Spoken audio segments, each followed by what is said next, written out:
el día de hoy vamos a tocar lo que representa entonces la musculatura facial y las regiones superficiales del cráneo y la cara como tal. Para lo cual, primeramente, debo de describir esta musculatura tan interesante que es la musculatura facial. Fíjense aquí la imagen. Cuando veo esta imagen, debo tomar en cuenta lo siguiente. Existe la presencia de tres características propias que hacen referencia a los músculos faciales. Todos los músculos faciales están dispuestos alrededor de los orificios de la cara, pudiendo ser de estos orificios constrictores o dilatadores como tal. Todos los músculos faciales están inervados por un par craneal, que es el séptimo par craneal, el nervio facial. Y todos los músculos faciales, para estar aquí, en esto que es la cara, tienen una inserción cutánea que va a generar movimiento en lo que representa la cara. Pero muy bien, entonces, fíjense ahí, estoy observando claramente esta musculatura facial y estos músculos ahora tienen que clasificarse. Bueno, pues entonces, de la siguiente manera, aquí tenemos los músculos de las cejas y párpados, músculos del pabellón, músculos de la nariz, músculos de los labios. Entonces, músculos de cejas y párpados como tal, a los cuales añade este señor músculo, el músculo occipito frontal. Músculos en relación a la oreja o al pabellón auricular. Los músculos en relación a la nariz. Los músculos en relación a los labios como tal. Tenemos diferentes categorías de músculos. Vamos a analizar cada categoría de músculo. Aquí ya lo tenemos, fíjense. Aquí tenemos al señor músculo occipito frontal. Voy a hacer la delimitación respectiva en un color rojo de este señor músculo, del músculo occipito frontal. Fíjense, todo lo que hasta el momento estoy contorneando, todo esto que estoy contorneando en rojo, hace referencia al señor músculo occipito frontal. Todo eso es. Cuando veo el músculo occipito frontal, tenemos inserciones de origen e inserciones de terminación. ¿Dónde van a ser? Sucede que el músculo occipito frontal nace por sus vientres occipitales en esta región. Fíjense el punto rojo en esta región. Y donde voy a pintar en amarillo va a ser la zona de origen. Tiene su nacimiento aquí en los 2/3 laterales de lo que va a ser la línea nuclear superior y la parte próxima de la región mastoidea. Ese es el nacimiento de mi músculo. Una vez que se ha constituido este músculo occipital, debo continuar con toda esta zona que estoy viendo. Esta zona que estoy ahí. Entonces, como les iba diciendo, este músculo, el occipito frontal, tiene su nacimiento justo en este vientre occipital. Luego con eso se continúa con esta superficie, toda esta superficie que estoy delimitando con el puntero rojo, representa la aponeurosis epicraneal. Y esta aponeurosis epicraneal se va a continuar con esto. Esto es el vientre frontal. Y finalmente se va a terminar insertándose acá, en la cara profunda de la piel de las cejas o región ciliar y la región interciliar. Entonces, nuevamente lo puedo volver a marcar el origen. Fíjense, se encuentra aquí atrás. 2/3 laterales de la línea curva occipital. La porción mastoidea del temporal próxima. La inserción terminal en sentido anterior. Y lo pinto en color verde. Acá. Justo acá. Piel de la región de las cejas, la piel del espacio interciliar. Lo había delimitado en su momento, ¿se acuerdan acá? Todo esto de acá que voy a delimitar en rojo, todo esto, eso es el músculo occipito frontal. Vientres occipitales por detrás, vientres frontales por delante, y todo lo que está intermedio es una fascia de unión o fascia de inserción, que es la aponeurosis epicraneal. Pero muy bien, ¿para qué me sirve conocerlo este músculo? Vamos a la acción respectiva de este músculo. Cuando el vientre occipital se contrae, va a tensar esta aponeurosis epicraneal, y una vez que esta aponeurosis se ha tensado, va a accionarse el vientre frontal. Y el vientre frontal, ¿qué acción va a tener? Aquí estamos viendo, fíjense, a esta persona, fíjense cómo se ha elevado la piel de la frente.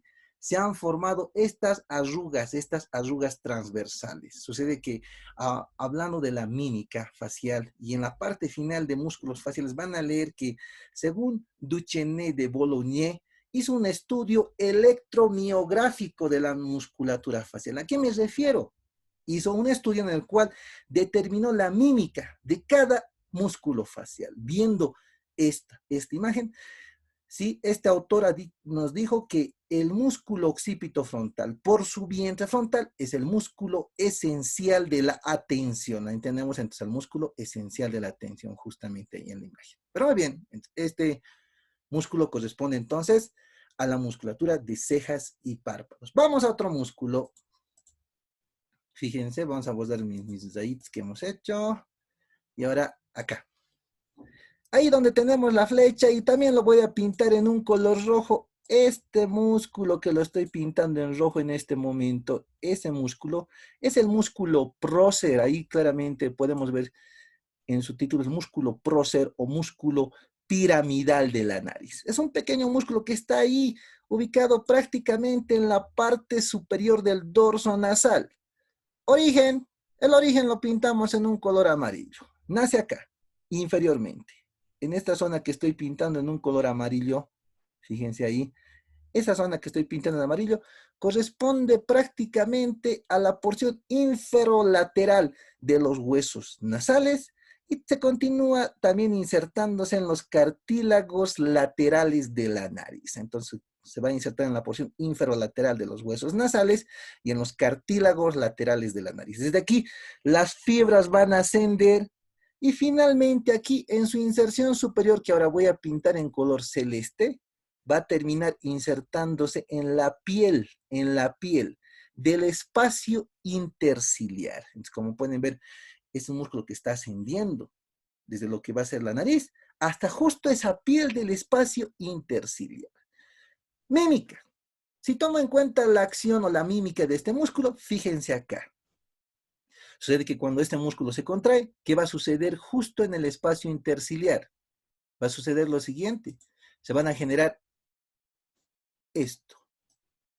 Pliegues transversos, unos pliegues transversos. Tomando en cuenta la mímica facial que va a generar, este músculo piramidal es un músculo trágico. Puede expresar dolor en el rostro y su contracción exagerada puede dar un aspecto agresivo al rostro. Tomamos en cuenta este pequeño musculito que es el músculo prócer. Lo borro. Vamos a ver otro músculo. Muy bien.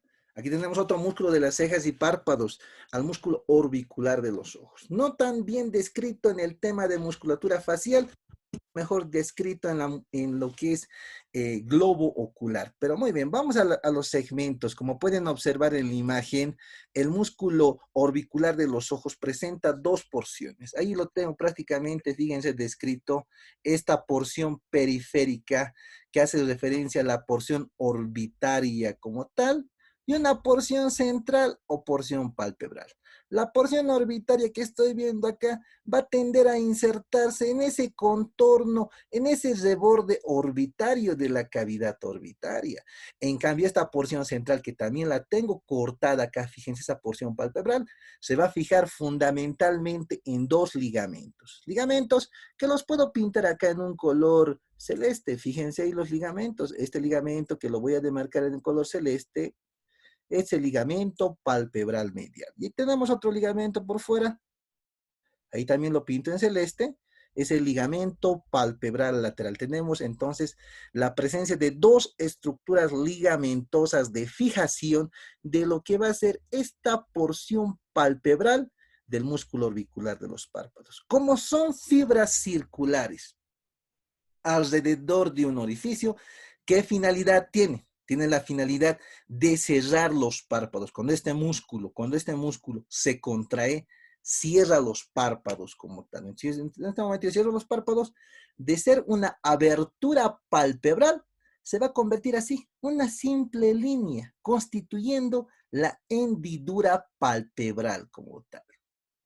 Pero muy bien, entonces ahí tenemos un músculo que no tiene mucha mímica, pero tiende a ayudarnos a cerrar los párpados y por ende a proteger al globo ocular.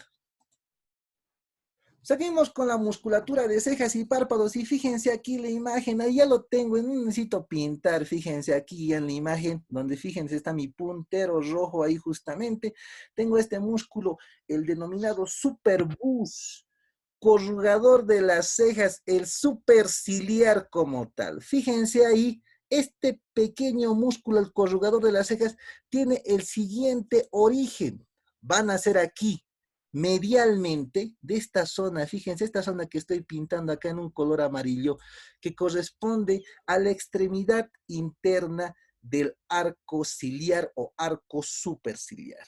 Las fibras se van a dirigir lateralmente y cuando se van dirigiendo lateralmente van a terminar insertándose acá, lo que voy a pintar en celeste. Fíjense lo que pinto en celeste, va a terminar en la mitad medial o 2/3 mediales de la cara profunda de las cejas. Entonces, como pueden ver, están haciendo en el arco interno, en la extremidad interna del arco ciliar y termina en la piel de las cejas. Lo puedo ver ahí claramente en esa mujer que aquí lo tengo al lado. Fíjense la dirección de esas fibras musculares.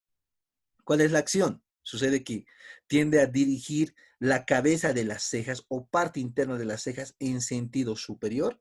Ahí lo puedo hacer una flecha, fíjense. Esta parte interna se va a dirigir hacia arriba y la parte externa se dirige hacia abajo y medialmente como tal. En esa contracción de este músculo vamos a tener la imagen que estoy viendo aquí arriba. Puede generar la elevación de dichas cejas o en definitiva generar la contracción exagerada. Esto, ¿ven ahí? Está generando pliegues, pliegues verticales, justo en medio en el espacio interciliar. ¿Cuál es la mímica? Sucede que Duchenne de Boulogne nos dijo que mediante el estudio electromiográfico, este es el músculo esencial de la tristeza. Puede generar una cara bastante triste o expresar también lo que es el dolor en la cara. Entonces, ahí tenemos este músculo, un músculo de la tristeza, el esencial de la tristeza según Duchenne. Lo borramos a este pequeño músculo. Continuamos viendo. Una vez que hemos descrito esa musculatura de cejas y párpados, ahora vamos a proceder a describir la musculatura en relación al pabellón auricular, para lo cual, primeramente, debo de conocer las diferentes estructuras del pabellón auricular. Fíjense, voy a marcar las estructuras. Aquí lo que estoy pintando en un color rojo representa el hélix. Ahí tenemos la presencia del hélix. Voy a pintar en un color verde lo que es el antehélix.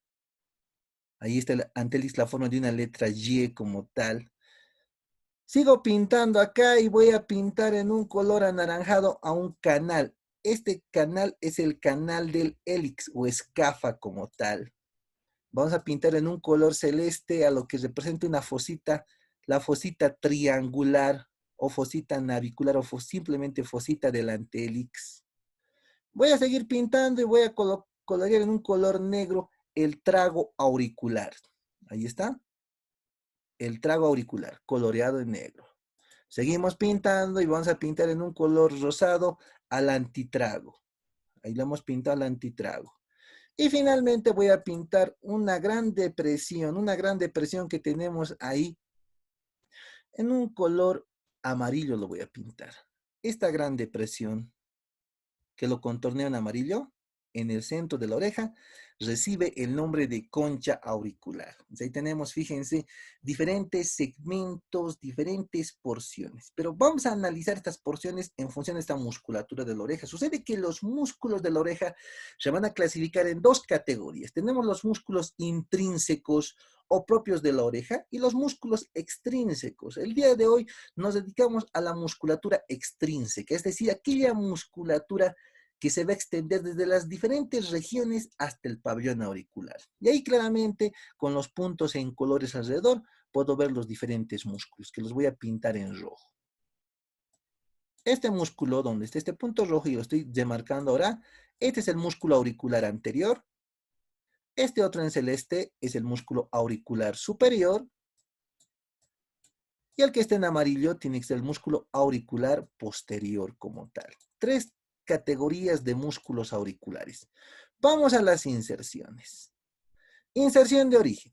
Como lo habíamos dicho en un comienzo, debemos decir que el músculo auricular anterior y el auricular superior van a nacer en esta aponeurosis. Esta aponeurosis que habíamos dicho, esta aponeurosis epicraneal que descendía lateralmente hasta lo que era el arco cigomático, pues de esta aponeurosis epicraneal van a ser el auricular anterior y el auricular superior. Este músculo auricular anterior que ha nacido en dicha aponeurosis epicraneal se dirige hasta lo que es el pabellón. ¿Y dónde va a terminar insertándose? Va a terminar insertándose en lo que es el borde anterior de lo que es la concha auricular que está pintado ahí en amarillo, y va a insertarse en la espina del hélix. Sucede que la espina del hélix no la puedo ver acá. Es una proyección cartilaginosa medial y anterior de lo que es el hélix. Entonces aquí yo veo mi hélix y internamente hay la espina del hélix. Entonces va a corresponder justo a la espina del hélix y el borde anterior de la concha auricular. Ese es el auricular anterior. Músculo auricular superior. De manera muy similar, ¿dónde va a nacer? ¿Dónde es su nacimiento de este músculo? En esta misma aponeurosis, ahí estoy demarcando ahí con el puntero rojo. Nace en la aponeurosis epicraneal. Va a descender y este auricular superior va a terminar en la cara medial del pabellón auricular. ¿En qué estructura anatómica? En esto. ¿Ven ahí el punto rojo? Me ha sentado en esa estructura de color celeste. Esa viene a representar la fosita del antehélix. Entonces se inserta en la cara medial, es decir, aquí, por dentro, en la cara medial o cara interna, que corresponde a la convexidad de la fosita del antehélix. Me voy a otro músculo, el auricular posterior. Sucede que el músculo auricular posterior es el único que no va a nacer ahí de dicha aponeurosis epicraneal. Este músculo auricular posterior está prácticamente ahí metido en el tejido celular denso de la región mastoidea. Tiene su nacimiento en la base de la apófisis mastoides. Desde aquí se dirige en sentido anterior y va a terminar insertándose aquí en la cara medial, cara interna de lo que es el pabellón auricular, en la convexidad de esto, de la concha auricular. Termina insertándose en la convexidad de la concha auricular. Pero muy bien. Sucede que estos músculos auriculares son músculos que se encuentran en estado de atrofia. Es decir, que no tienen funcionalidad. ¿Sí? En ese sentido, deberían de poder orientarlo el pabellón auricular y de dilatar el conducto auditivo externo. Es una acción prácticamente nula en el ser humano. Pero muy bien, ya conozco mis músculos auriculares, los borro. ¿Hay alguna pregunta hasta acá? Bueno, me imagino que debe ser un tema nuevo para ustedes, ¿cierto? Vamos a lo que representa la musculatura en relación a la nariz. Para poder describir la musculatura en relación a la nariz, debo tomar en cuenta la forma de esta nariz. Fíjense, sucede que la forma de la nariz la voy a delimitar también en un color rojo. Ahí fíjense. Esa es la nariz. La nariz que también recibe el nombre de pirámide nasal, ¿cierto? Tenemos los siguientes elementos remarcantes en esta nariz. Primeramente, la presencia de ese contorno que he realizado, que prácticamente va a separar la nariz de todas las estructuras próximas como tal, en ese sentido. A ver, creo que tengo una pregunta por ahí. Como les iba diciendo, debo de conocer la anatomía externa de la nariz, para lo cual tengo que separar la nariz de todas las estructuras próximas. Primeramente, sucede que la nariz se va a separar de todo el contorno que se encuentra por diferentes surcos. Aquí, puede ser esta línea roja. Esta línea roja que estoy haciendo aquí en la parte superior de la imagen hace referencia al denominado surco nasofrontal. Es el surco nasofrontal, pues separa la nariz de la región frontal. Sigo delimitando mi nariz y lateralmente, fíjense, voy a hacer otra línea en un color celeste. Esta línea que estoy pintando ahora en celeste acá, a cada lado, representa el surco nasopalpebral, pues va a separar la nariz de la región de los párpados como tal. Sigo haciendo la delimitación. Me voy más inferiormente y fíjense, esta otra línea verde, que ahora la hago a cada lado también, esta línea verde va a representar el surco nasogeniano, porque separa la nariz de la región geniana, región geniana. Entonces, ahí puedo prolongar mucho más mi surco nasogeniano. Fíjense ahí, lo prolongamos.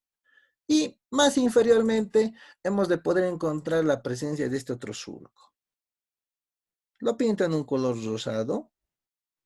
Este de acá es el surco nasolabial como tal. Y cuando yo considero el surco nasolabial, este surco nasolabial va a separar la nariz del labio superior en ese sentido. ¿Sí? Y este surco se puede prolongar aquí, así. Lateralmente se nos puede prolongar. De manera que la nariz ya se encuentra en este momento, se encuentra. Muy bien, como les iba diciendo, con todas estas líneas que he demarcado en mi imagen, así, en mis líneas toscas por falta de pulso, sí, hemos delimitado diferentes surcos. Pero ahora me voy a las estructuras que componen esta nariz íntegramente.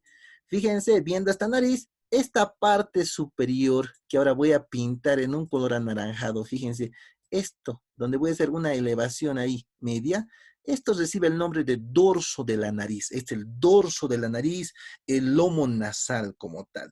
Y este dorso de la nariz va a terminar inferiormente en una pequeña bolita. Aquí, fíjense, lo voy a pintar una bolita en un color verde. Esta bolita es el lóbulo nasal. Ahí tenemos la presencia del lóbulo nasal como tal. Y del lóbulo nasal, en sentido posterior, hemos de poder encontrar la presencia ahora de lo que es una prolongación que ya está en la base. Esto que voy a pintar como un cuadrado a este nivel, ¿sí? Recibe el nombre de subtabique. Ahí tenemos el subtabique nasal. Entonces tenemos, fíjense, en la línea media diferentes estructuras. El dorso de la nariz, o lomo nasal, el lóbulo de la nariz, el subtabique nasal. Viendo esta base de la nariz, aparte de este subtabique, voy a reconocer la presencia aquí de estos orificios. Ahí tengo claramente la presencia a ese nivel de los orificios nasales, que anatómicamente reciben el nombre de narinas. Y si yo me fijo en las narinas de cualquier persona, hemos de poder encontrar la presencia de estas vellosidades. Estas vellosidades que lo pinto en color amarillo, reciben el nombre de vibrisas. Ahí tenemos la presencia de las vibrisas como tal, que son las vellosidades nasales. Y como último elemento anatómico en la configuración externa de la nariz, este elemento. Hay información de una letra C, que lo hago a cada lado, hace referencia al ala de la nariz. Ahí tengo, fíjense, las alas nasales como tal. Entonces, hemos podido describir los diferentes elementos anatómicos en la configuración externa de la nariz. Tomando en cuenta estos elementos anatómicos, ahora voy a proceder a describir los músculos en relación a la nariz. Voy a borrar todo lo que he pintado y sucede que tenemos 3 músculos en relación a lo que representa la nariz. Vamos a comenzar. Primeramente, este músculo que estamos observando acá, fíjense ahí en la imagen del lado izquierdo, donde está mi puntero rojo, ahí lo tengo al músculo transverso de la nariz, triangular de la nariz como tal. Nacimiento. ¿Dónde va a nacer? Tiene su nacimiento en una lámina aponeurótica que cubre el dorso de la nariz. Lo pinto en amarillo, fíjense, ahí está la lámina aponeurótica en amarillo que está cubriendo prácticamente el dorso o lomo nasal. Las fibras, como pueden ver la imagen, se están dirigiendo en sentido lateral e inferior y va a terminar insertándose a este nivel en este surco.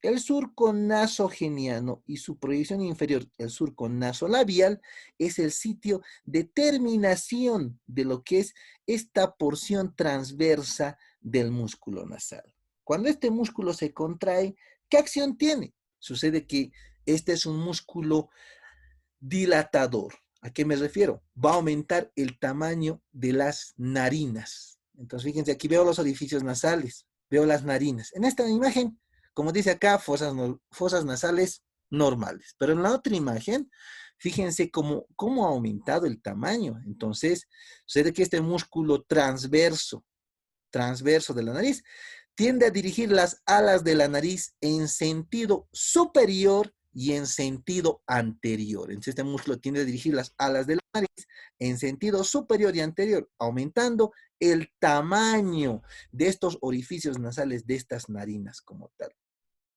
Si en este momento yo considero la mímica como tal, generalmente pueden incluir la satisfacción, entonces uno puede hinchar dichos orificios nasales en la satisfacción o en definitiva ante el orgullo. Esa es la mímica en relación a este músculo. Lo borro. Vamos a analizar otro músculo de la nariz. Fíjense, porción alar del músculo nasal. Ahí lo vemos, fíjense, un pequeño musculito prácticamente, que en definitiva este pequeño músculo está limitado al ala de la nariz. Entonces ahí lo tenemos, fíjense, está prácticamente limitado al ala nasal. Este pequeño músculo que lo veo ahí en la imagen, va a tener su nacimiento, va a tener su origen en la parte posterior, a lo largo del surco nasolabial y el surco nasogeniano. Luego que ha nacido en esto que he pintado en un color amarillo, se va a dirigir en sentido anterior. Va a contornear el ala de la nariz y va a terminar insertándose aquí, en la cara profunda del tegumento. Así lo dice Rubier, cara profunda del tegumento. O en definitiva, podría decir que se inserta en el cartílago alar mayor de la nariz. Entonces, prácticamente este músculo está limitado al ala nasal como tal. Lo puedo ver aquí en la imagen donde se ve la mujer, cómo está ahí limitado a las alas de la nariz. La acción fundamental es dirigir las alas nasales en sentido lateral, Y por ende, también es un dilatador, pues aumenta el tamaño de las narinas, de los orificios nasales. Entonces aquí tengo, fíjense, lo propio, fosas nasales normales, y ahí también aumentadas de tamaño. Es la misma acción que la anterior, solo con la diferencia de que este va a aumentar esos orificios nasales dirigiendo las alas en sentido lateral. Lo propio, músculo de la satisfacción en contracción leve y músculo del orgullo, de la vanidad, cuando existe una contracción exagerada como tal. Pero muy bien, hemos visto dos músculos hasta el momento que eran dilatadores. Vamos a ver el tercer músculo en relación a lo que es la nariz, tomando en cuenta este que estamos observando acá. Este es el denominado músculo depresor del tabique nasal o músculo mirtiforme. Ahí tenemos la presencia del músculo mirtiforme.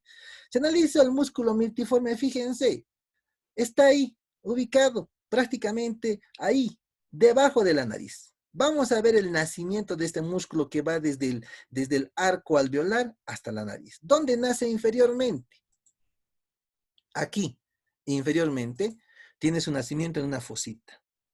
Ahí tenemos fositas incisivas o fositas mirtiformes. Nace de una eminencia, de un diente. Ahí estamos dibujando en un color amarillo. ¡Wow! Súper dientes ahí. La eminencia canina. Entonces ahí tenemos, fíjense, nació en las fositas incisivas, nace de la eminencia canina. Las fibras están dirigiéndose en sentido superior como tal.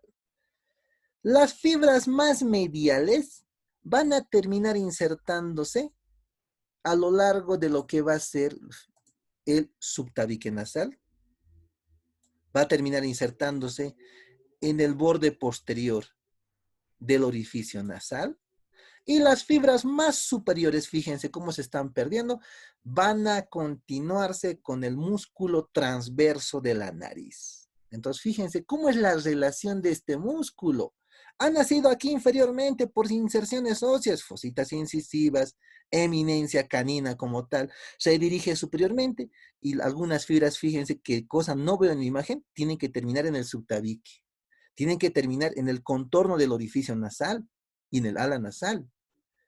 En ese sentido, cuando este músculo se me va a contraer, pues va a dirigir el subtabique, va a dirigir las alas de la nariz en sentido inferior. Entonces va a dirigir, todo esto tiende a bajar. Desciende el ala nasal y el subtabique. ¿Cuál va a ser la acción? La acción fundamental de este músculo es disminuir el tamaño de los orificios nasales.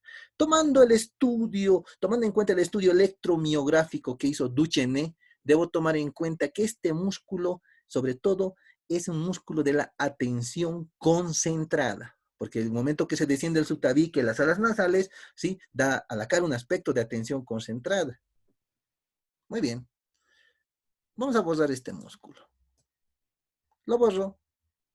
Ahora vamos a describir lo que representa la musculatura en relación a los labios.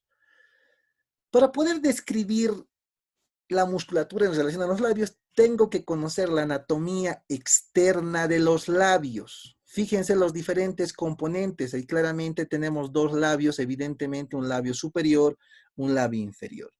El sitio donde las mujeres se van a pintar los labios recibe el nombre de vermellón. Ahí lo tengo escrito, fíjense, todo esto. Vermellón labial superior, vermellón labial inferior. O como lo dicen los histólogos, estamos hablando de la semimucosa labial. Es el vermellón labial o semimucosa labial. Cada labio, al ser un repliegue músculo-membranoso, presenta dos caras. Una cara anterior, que es la cara cutánea, y una cara posterior que no puedo ver acá, que es la cara mucosa. Esas dos caras se van a reunir justo a nivel de esto, que es el vermellón labial o semimucosa labial. Analicemos primeramente la cara anterior o cara cutánea del labio superior. Ahí, como pueden ver en la imagen, tenemos primeramente la presencia de una zona acanalada. Este canal, ahí ya lo tiene el nombre claramente, es el denominado filtrum o surco subnasal. El filtrum es una depresión que está entre la nariz y el labio superior. Lateralmente al filtrum tenemos la presencia clara de dos columnas. Estas columnas que las pinto en rojo acá representan las columnas del filtrum como tal. Más inferiormente, en la unión entre lo que es la piel y lo que va a ser el vermellón, tengo esto que pinto en verde, que es el denominado arco de Cupido. Ahí tenemos el arco de Cupido. En relación a la cara cutánea del labio inferior, debo de mencionar la presencia de una fosita que se encuentra acá. Fíjense, donde estoy pintando en rojo ahí en la cara cutánea del labio inferior, es la fosita labial inferior, donde suele existir la presencia en el sexo masculino de pequeñas vellosidades, a lo que anatómicamente se le da el nombre de mosca. Ambos labios, el